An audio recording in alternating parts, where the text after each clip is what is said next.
కథ.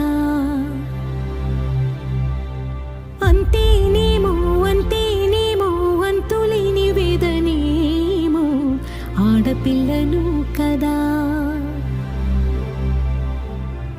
మళ్ళీ తిరిగి అడుగేసేది వచ్చిపోయే చుట్టూలానే.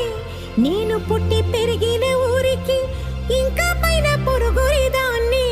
కట్టదాటి గంగ నేడు కంట పొంగెనే. ఎంత ఎంత యాతనో ఎంత గుండె కోతనో ప్రాణమోలే పెంచుకున్న పిచ్చి నాన్నకు దూలమిరిగి భుజముపై పడిన పిడుగు పాటిది ఇంత కన్న నరక